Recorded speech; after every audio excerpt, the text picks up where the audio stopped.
Barry, last couple of times we've spoke, there's been a real positive mood in the camp today. It must be a bit of a downer today after today's result.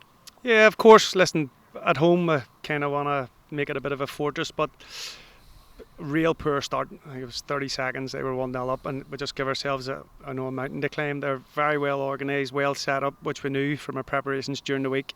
The start we had was horrendous, if I'm being honest, and then it was just an uphill battle after that. And a couple of wee chances in the first half. I think Bobby gives Jankus a shout. Maybe he could just get a free header at the back post, and then George snatched at a volley, a great first touch and volley, and they go in. It's a different story. But listen, credit where credit's due. Rathfriland, I think, have deserved that one. We didn't create enough and just looked a wee bit disjointed and flat.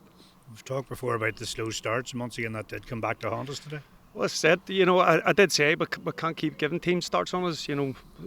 It will come unstuck at some stage, and that it was proven today. But we can't start like that. It's just football. You just got to be ready to go from the warm up. From the minute you get at this ground, you got to be ready to go. And today we just looked a wee bit flat. Team selection day, obviously you were missing Ryan McNichol. He's going to be out for a few weeks from injury. Is that right? Missing Ryan, missing Dean, and missing Justy. Them two due to suspension. Yeah, Ryan's out for a couple of weeks, and also Fra Brannan's injured as well. He hurt his knee in training, so. A couple of injuries, but listen, it's no excuses. The players we have in the squad we have, Sharky came in, I thought he'd done well, picked up a bit of a knock at the end. Bobby came in straight away for his first start. I thought he was real good, probably one of the positives out of the game. And like I say, with Joe and Jack up front, so it's still enough up front. But and Josh, by the way, who came back, it was good to see him get a full 90.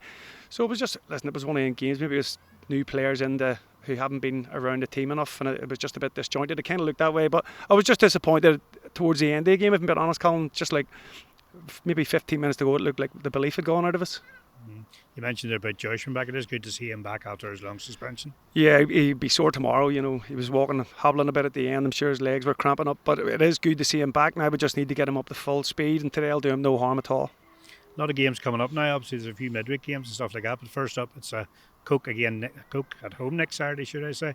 That's going to be another hard one. Yeah, listen, cracking team. And I said this, little community teams like that with two class players, the two McManamys, who I know personally, they're top quality in this league. And again, they've been on a good run, same as Rathfriland. So our boys know what they expect now. So I expect them a much better performance and a big reaction next week, a massive reaction.